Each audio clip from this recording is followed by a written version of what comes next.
fête de fin d'année oblige, ce que je vous propose dans notre émission ce mois-ci, c'est de vous donner un maximum de conseils et d'idées originales pour réussir la décoration de vos fêtes de fin d'année. Nous allons le faire avec l'aide d'un fleuriste chevronné. Il est Jean Bloutois, il s'appelle Fabien, il nous attend, suivez-moi.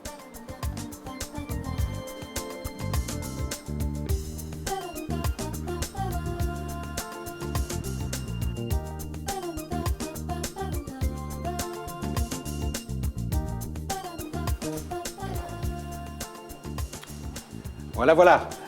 Alors, je vous présente Fabien, fleuriste de son état, mais surtout artiste et créateur. Bonjour Fabien. Bonjour Roland. Alors, fleuriste à Gembloux, ici dans cette belle maison, depuis combien d'années? Depuis plus de 20 ans. Enfin, pas moi. Hein. Belle-maman a commencé il y a 20 ans, c'est une histoire de famille. Oui. Je travaille avec ma femme, ma belle-maman et d'autres personnes. Alors, quand on voit tout ce qui est autour de nous, j'ai envie de vous demander quelle est la philosophie ici de la maison?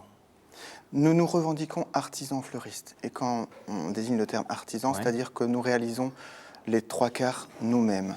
On aime bien que les personnes, quand elles viennent chez nous, elles ne trouvent pas ce qu'on trouve ailleurs. Donc, on part des matières premières. On part des matières premières et on les transforme. Aussi bien les fleurs naturelles que les fleurs artificielles. Tout se crée sur place. Nous achetons les fleurs brutes et nous les transformons de manière à obtenir des montages, soit naturels, soit artificiels, bougeoirs, etc. Tout est fait sur place. Alors, tout au long de l'émission, vous allez donner aux téléspectateurs toute une série de conseils très pratiques pour réussir la déco de leur table, de leur fête de fin d'année. Est-ce qu'on peut parler de tendance? Peut-être pas, mais vous avez voulu, je crois, ici, au magasin, proposer différentes choses. C'est ça, nous avons plutôt proposé des thèmes de couleurs plutôt que des tendances. Parce que les tendances ont tendance pour l'instant à s'éteindre au niveau d'une gamme de couleurs bien précise. On trouve un petit peu de tout, chacun est libre de faire ce qu'il veut. Et chacun va puiser comme ça, à gauche et à droite. Voilà. Et qu'est-ce qu'ils peuvent puiser ici? Je vois, on a du blanc derrière. J'ai vu en rentrant du rose de l'autre côté, entre autres. On a travaillé par thème de couleurs, donc une gamme plus dans les tons chauds, jaune, orange et rouge, une gamme plus neutre comme ici, les blancs, beiges, bruns. Juste derrière vous, plutôt dans les gris, noirs, des tons un peu plus froids mais neutres. On a des gammes de bleu, des gammes de rose, on a un petit peu de tout. Chacun est libre de piocher vraiment ce qu'il veut, mais on laisse à chacun le choix. Alors un petit peu de tout. Les fleurs, c'est un petit peu de tout aussi. C'est un petit peu de tout aussi, mais c'est notre point fort. Alors, les roses, éternelles bien sûr, on les retrouve. Toute l'année. On va les retrouver en fête de fin d'année bien sûr, mais pas que les roses. Non, non. Nous, on travaille aussi beaucoup les plantes exotiques, enfin les fleurs exotiques, parce qu'elles ont l'avantage de tenir beaucoup plus longtemps. Donc, elles sont un peu plus chères à l'achat, mais on peut facilement les garder. Au total, finalement, ça ne coûte pas plus cher. Non, tout à fait. Alors, on va faire des ateliers durant toute l'émission. On va faire bientôt un premier atelier. OK. Mais avant ça, je vous propose de retrouver Damien. Il est allé voir un producteur de chicon quelque part en Wallonie. Et puis nous, on se retrouve derrière la table. Sans problème.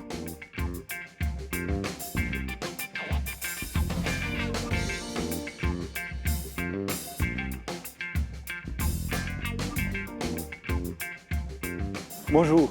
Bien, aujourd'hui, je vous propose de parler d'un légume emblématique de cette période hivernale, c'est-à-dire le chicon. Alors le chicon, c'est vraiment un légume typiquement belge puisqu'il a été découvert un peu accidentellement vers 1830. Mais c'est surtout le jardinier en chef du jardin botanique de Bruxelles qui en a développé sa culture vers 1850. Alors je vous propose, pour expliquer un peu comment est produit ce chicon, d'aller à la rencontre d'un producteur wallon qui en a fait une de ses spécialités. Bonjour Stéphane. Bonjour Damien. Du chicon à la ferme du Cochron, ça fait déjà quelques années qu'on en fait. Oui, on en fait. Mon papa en faisait déjà depuis 1978. Alors, c'est une culture qui prend quand même quelques mois. Ça commence par un semis, c'est ça? Oui, on commence à semer au champ fin mai, début juin. Tout dépend des années. Il faut des nuits relativement plus chaudes, pas de gelée nocturne. Pas de gelée. Pour empêcher la montaison des graines. D'accord. Et alors, ça va durer combien de temps, cette culture? Mais nous laissons au champ 4 mois pour les racines se former. Et après 4 mois, on commence à arracher. Et donc, c'est ça qui arrive ici à la ferme? Voilà, ça, c'est des racines qui ont été arrachées, qui avaient 130 jours de champ. La machine a laissé 3-4 cm de collet. Et ces racines sont stockées dans un frigo ici à la ferme. Ouais, d'accord. Entre 0 et -1 pour arrêter la croissance des racines. Et alors, donc, tu vas les sortir au fur et à mesure de tes besoins. Explique-nous un peu comment ça se passe pour former vraiment le chicon. Donc, chaque semaine, nous sortons des racines que nous mettons en salle de forçage et que 21 jours après, le chicon est formé. 3 semaines. Et quelles sont les conditions en fait pour avoir justement un beau chicon en salle de forçage? Ben, en salle de forçage, les salles sont conditionnées. Il faut chaleur, humidité et obscurité pour avoir les chicons. D'accord. Donc voilà, après 3 semaines, un beau chicon. Oui. Comment est-ce qu'on va faire pour Donc la ce commercialisation? chicon-ci, à 21 jours, Ouais. il est récolté. On le met dans une machine, on sépare le chicon de la carotte. Ensuite vient à éplucher le chicon et la mise en caisse. Alors, ici à la ferme du Coqueron, on vend un chicon qui est vraiment de qualité. Hein. Explique-nous. Oui, nous, on regarde fort au cœur intérieur du chicon pour avoir un axe assez court. Donc, Qui est dur et que finalement... qui est dur et qui donnerait de l'amertume au chicon. Alors, jusque quand, plus ou moins, la production de chicon ici? Nous, on commence début octobre jusqu'au 1er mars ou 15 mars, allez.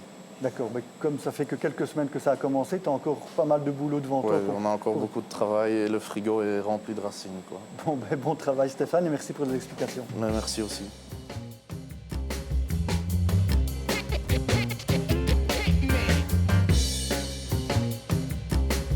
Fabien, premier élément décoratif sur lequel on va se pencher, c'est ceci, la couronne qu'on a l'habitude de placer déjà à l'extérieur, hein, Tout à pour fait. accueillir les gens. C'est la couronne d'accueil, c'est pas la couronne de l'avant, c'est la couronne d'accueil. C'est-à-dire elle se place soit sur la porte d'entrée, soit dans le hall d'entrée quand on n'a pas de porte extérieure. Alors, on va partir de la base. La couronne, on peut la fabriquer soi-même, mais Tout à on la fait. trouve comme ceci, brute dans le commerce. Hein, On c'est peut bien la trouver ça de différents principes, soit de la paille, soit de la frigolite, soit différentes matières, mais des matières brutes qu'on va habiller par la suite. Voilà, et c'est de ça qu'on va parler aujourd'hui, Tout à c'est fait. comment habiller une couronne. Voilà. Premier élément, c'est ceci. Oui, donc j'ai travaillé avec de la fibre de laine Oui. qui se trouve en ruban. Ça existe en différentes grosseurs. Moi, j'ai pris le plus large possible, ça va Ouais, plus vite. ça va plus vite, Voilà, c'est pas mal. tant qu'à faire. Donc ceci, c'est de la laine. C'est ce de la qu'on laine, voit oui. ici sur le deuxième. C'est de la laine feutrée. C'est très beau. Et là, on a rajouté quelques éléments. Expliquez-nous. Voilà, donc là j'ai terminé de l'entourer. Ouais. Ensuite j'ai mis quelques éléments décoratifs. J'ai plus qu'à coller mon petit sujet en résine pour Alors, rappeler. le pistolet à colle, c'est l'élément indispensable Ah oui. quand on fait de la décoration Quand on fait de la florale. décoration florale, surtout avec des éléments artificiels, Ouais. c'est l'idéal. Pour les éléments naturels, on passe avec une autre colle, mais pour les Ouais. éléments artificiels, c'est ce qui tient le mieux. Voilà. Et Et donc, c'est- on y va et on colle le petit nounours. Voilà, sur le petit pic. Sans oublier, bien entendu, ici des petites boules. Tout à fait, Hein, Ça, c'est de circonstance. tout à fait. Et alors, donc, on peut la mettre verticale, voilà, pour montrer un petit peu ce que ça ferait sur la porte. Et magie, on a une petite lumière avec. Les fêtes de Noël. Superbe. Alors, ça, c'est un premier exemple. J'en prends ici un deuxième. Voilà. Et ici, on a mis des rubans. Tout à fait. Donc là, ce que je voulais vous expliquer, c'est que personnellement, j'aime bien le rapport de longueur entre le diamètre de la couronne et les rubans. Et quel est ce rapport? Généralement, un tiers pour le diamètre de la couronne et 2 tiers de longueur. Donc les rubans doivent être 2 fois plus longs que le diamètre de la couronne. Voilà. Et alors, ces rubans ici, ils sont superbes. Et quoi? On les attache alors? Oui, donc là, l'idéal pour les rubans, si on a plein de rubans qui traînent à la maison, on prend une gamme de couleurs, on les prend tous, comme ça on récupère. Voilà. Et alors, une fois qu'on a fait ça, on vient les lier avec un petit lien, Tout simple. tout simple, mais Et esthétique voilà. tout de même. Et on montre ce que ça donne. Attendez, j'en ai oublié un. Hop, Voilà. Et voilà. voilà. Et voilà le résultat. Tout simple, avec des rubans de récupération. Tout à fait. Pourquoi pas? Et puis voilà, encore des rubans ici. Encore voici un habillage tout simple. Oui. Ça a l'air d'être des écorces. Oui, quoi? c'est de l'écorce de houblon Oui. qui a été entourée autour d'une structure en métal. Personnellement, j'aime beaucoup. Oui, C'est très naturel. Voilà, tout à fait. Et donc là, même principe, je suis resté dans les tons neutres, dans les tons de beige, brun. Même longueur de ruban, Voilà, même proportion. Même proportion. Mais on Donc, termine. avec des éléments de Noël, donc des boules, Voilà, des boules. quelque chose de sobre, mais qui rappelle les fêtes de Noël. C'est pas des bonnes idées, tout ça. Et on termine rapidement par quelque chose qui est évidemment plus sophistiqué.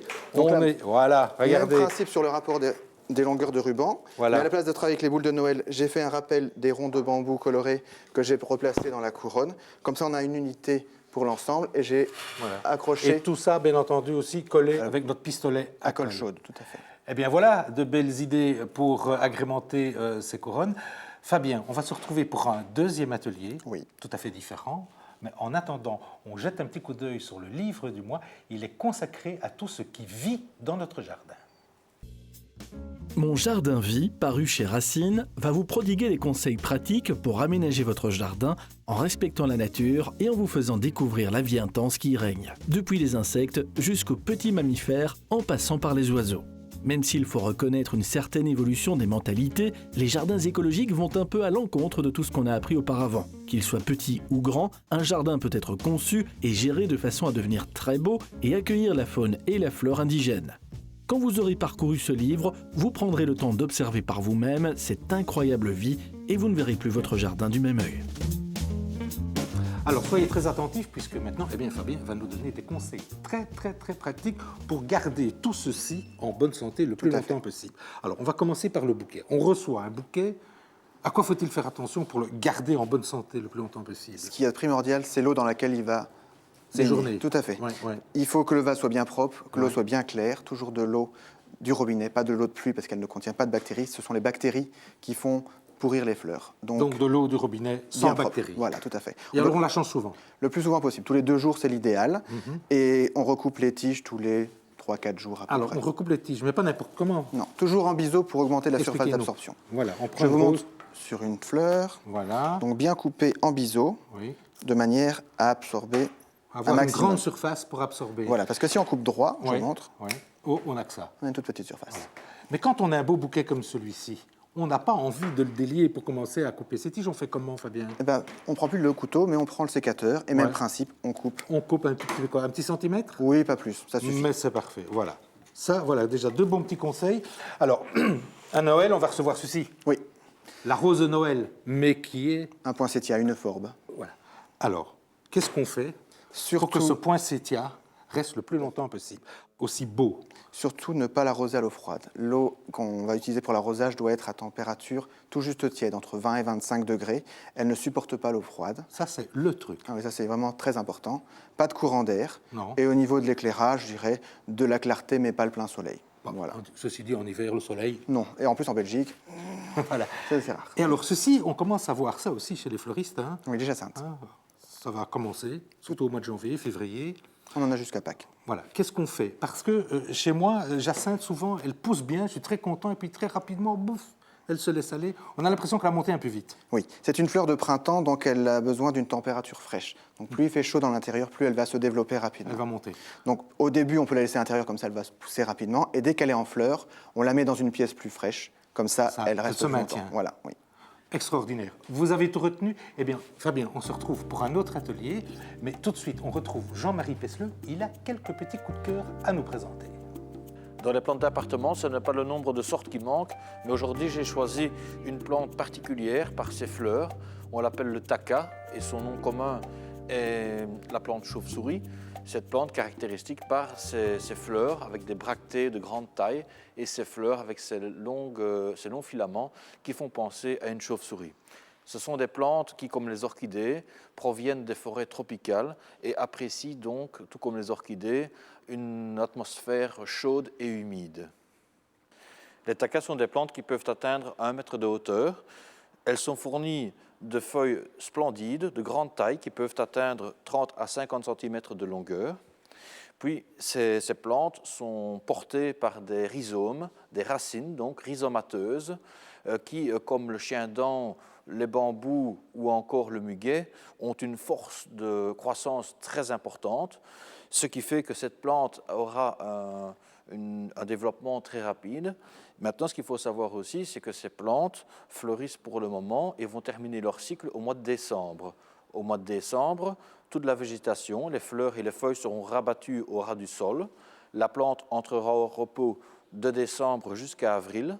Au mois d'avril, les plantes vont redémarrer en redonnant de nouvelles feuilles et de nouvelles fleurs simultanément qui vont donc redonner une nouvelle plante telle que vous la voyez ici, mais de façon de plus en plus touffue et importante. Pour bien situer cette plante, nous devrons l'orienter vers une fenêtre avec au minimum 12 heures de lumière par jour pour la faire fleurir. Et au niveau des arrosages, nous devrons les arroser 1 à 2 fois par semaine en fonction des températures. Les températures qui, elles, devront se situer entre 18 et 25 degrés. Après l'intérieur, l'extérieur, avec l'élébore niger, que l'on appelle aussi rose de Noël, une plante qui se plaît bien dans le jardin, à ne pas confondre avec la fausse rose de Noël, appelée poinsettia ou en latin Euphorbia pulcherrima. Revenons-en à notre vraie rose de Noël, l'Hellebore niger. C'est une plante vivace, donc qui résiste bien au gel, qui fait partie de la famille des renoncules. D'ailleurs, on reconnaît bien sa famille grâce à sa fleur. Cette plante extrêmement vivace possède un enracinement très puissant qui lui permet de s'installer pratiquement dans tous les jardins. Le problème majeur des hellebores est la formation de taches noires qui est liée à un champignon. Ces taches noires peuvent aller jusqu'à un dépérissement complet de la plante. Pour éviter ce dépérissement, il sera important au moment de la plantation, en plus de l'amendement, d'apporter de la lave pour augmenter le drainage du sol. Les racines ne supportent pas de se trouver dans l'eau. Un dernier petit conseil, pour garder un feuillage bien vert lors de la plantation, il sera important d'apporter un amendement calcaire pour maintenir le pH aux alentours de 7,8.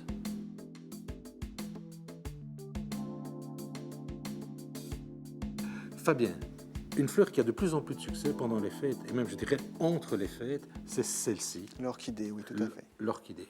Alors tout de suite, peut-être un petit conseil pour garder cette plante en bonne santé. Alors, la phalaenopsis, l'entretien, surtout de l'arrosage, il faut la bassiner. Il ne faut pas l'arroser, il faut la bassiner, c'est-à-dire qu'on prend la plante et on la trempe dans l'eau. Dans l'eau. Et alors, quand est-ce qu'on peut voir justement qu'il faut la bassiner? Voilà, vous voyez les racines? Oui. Elles sont bien blanches, donc Oui. elle a besoin d'eau. Elle tiendra encore une semaine sans arrosage, mais elle commence à avoir besoin Ça d'eau. blanchit, Voilà. on bassine. Donc on la met dans l'eau. Voilà. Alors pendant qu'on bassine, j'en vois d'autres là. Voilà. Ça, ce sont Ce des sont les orchidées fleurs coupées. Oui, les fleurs coupées. Donc les cymbidiums, les vandas, qui existent en une multitude de couleurs et de tailles.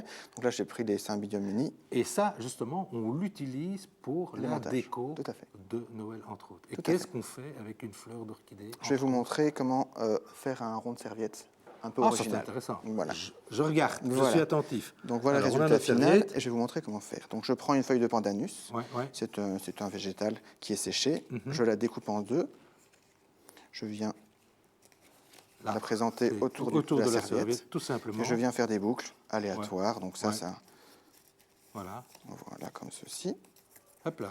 Et Un puis, petit coup d'agrafeuse pour tenir le tout. Voilà. Au pistolet à colle, on mettra. on va mettre les deux tranches de citron séché, Ouais, ouais, comme, ouais.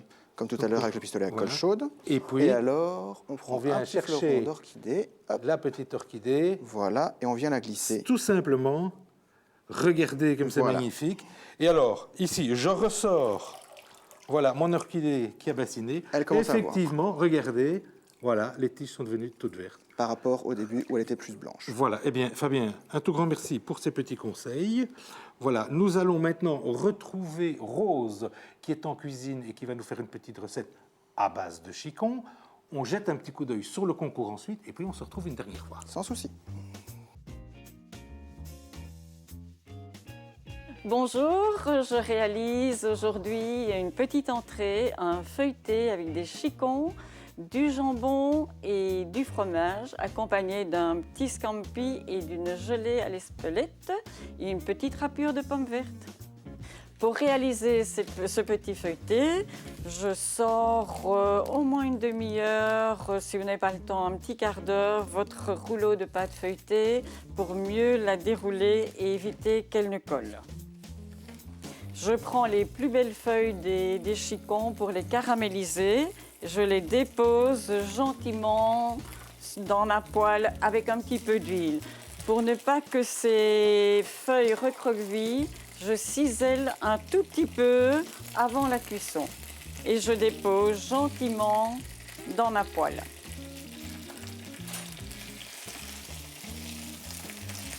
Poêle, bien entendu, où il y a eu de l'huile, du poivre et un petit peu de piment d'Espelette, mais pas de sel, parce que j'ai du jambon et du fromage qui donnent déjà un goût salé. Vous caramélisez légèrement, il y aura une suite de cuisson au four avec la pâte feuilletée. Lorsque vous jugez que les feuilles de chicon sont caramélisées, pas trop, vous déposez dans une assiette pour les laisser refroidir. Et pendant ce temps-là, je prépare la marinade avec de l'huile d'arachide, du poivre et un petit peu de piment d'Espelette pour relever le goût des scampi. Je déballe ma pâte feuilletée qui est à température ambiante. Je dépose les tranches de jambon et je suis avec les tranches de fromage, le comté ou l'emmental. Donc je termine par le chicon pour éviter de mouiller la pâte feuilletée. Je colle ma pâte avec de l'eau pour terminer ce petit boudin. Et je coupe en petites tranches de 1 cm que je dépose sur un plat qui va au four. Je mets mon plat au four pendant 30 minutes à 180 degrés. Je fais sauter les scampi dans de l'huile bien chaude. Quand ils sont bien caramélisés, je les retourne. Encore quelques minutes, pas plus. Au bout de 30 minutes de cuisson, mes petits feuilletés sont prêts. Je peux dresser mon assiette. J'y dépose 2 petits feuilletés, pas plus. Je dépose un petit scampi à côté de chaque feuilleté. Et pour donner une petite pointe d'acidité à ma préparation, j'y apporte une petite râpure de pomme. Je dépose un petit filet de crème balsamique dans la feuille de chicon. Un petit peu de grumble, sésame et miel. Un petit peu de persil. Et la pipette de gelée d'espelette sur le feuilleté. Bon appétit et surtout bonne fête! Chaque mois, et grâce à nos nombreux sponsors, nous allons pouvoir vous récompenser de l'intérêt que vous portez à notre émission de jardinage si vous répondez correctement à la question suivante. Quand faut-il bassiner les orchidées? Il est important pour vous départager d'indiquer sur votre carte postale ou sur votre email la chaîne locale sur laquelle vous nous regardez et de préciser le cadeau que vous aimeriez gagner si la chance vous sourit. Ce mois-ci, la société DCM a le plaisir de vous offrir plusieurs sacs de calcaire vert, l'amendement qui permet de réguler le pH de votre sol pour garder votre gazon et vos plantes ornementales en parfaite santé. Interforum Editis vous propose d'acquérir Mon Jardin Vie, édité chez Racine, le guide idéal pour observer et protéger la nature de votre jardin. Pour les amoureux de la cuisine, qui sont sensibles aux tables festives, la boutique Joseph Design, située à Torrent-Bel-et-Béguine, a le plaisir de vous offrir 2 sets de 18 verres Schutzwiesel. Et enfin, les artisans fleuristes du Jardin d'Anaïs à Gembloux ont le plaisir de vous offrir plusieurs superbes bouquets de saison. Fabien, on termine par la grosse pièce? Tout à fait. La table et son milieu de table. Oui. Alors, qu'est-ce que le fleuriste créateur de Gembloux nous a préparé? 2 petites choses. On va commencer par les personnes qui aiment bien faire un petit peu de bricolage. Ouais. Donc là, si vous avez envie de vous amuser en art floral, je vous montre une possibilité. Là, j'ai travaillé sur une structure faite de pommes, de branches de cornus et de différentes petites sphères comme ceci, dans lesquelles on va venir insérer les fleurs. C'est super beau, hein? Alors, comment est-ce que Fabien a réalisé tout ça? Alors, je suis parti de branches de cornus et de pommes. Oui. Je les ai piquées de part et d'autre pour faire des espèces de Ça, petites c'est pas trop altères. compliqué à faire. J'ai travaillé quelque chose en longueur. Voilà. Mais il est tout à fait possible de travailler le même principe en rond. Ça dépend un petit peu comment on va si placer. on a une table ronde ou ovale, par exemple, voilà. Alors, On place les on peut pommes travailler différemment comme et ça. on arrive avec quelque chose de plus rond. On lie tout ça, On je lit suppose? tout. Il faut tout lier de manière à ce que tout soit solidaire. Voilà. Regardez. Là, Hop. on le montre. Hop là, Et tout ça tient ensemble. Voilà, tout tient ensemble. C'est très bien. Donc on doit mettre un maximum de branches pour que toute la structure tienne ensemble. Alors, on a ceci. Voilà, ce sont les petites sphères qu'on va venir insérer sur les branches de cornus grâce à des petits liens. Voilà. Ce comme sont des ceci. mini-vases Ce sont des mini-vases. qui vont recevoir quoi? Des fleurs d'orchidées, Des fleurs d'orchidées, des fleurs de cala. Oui.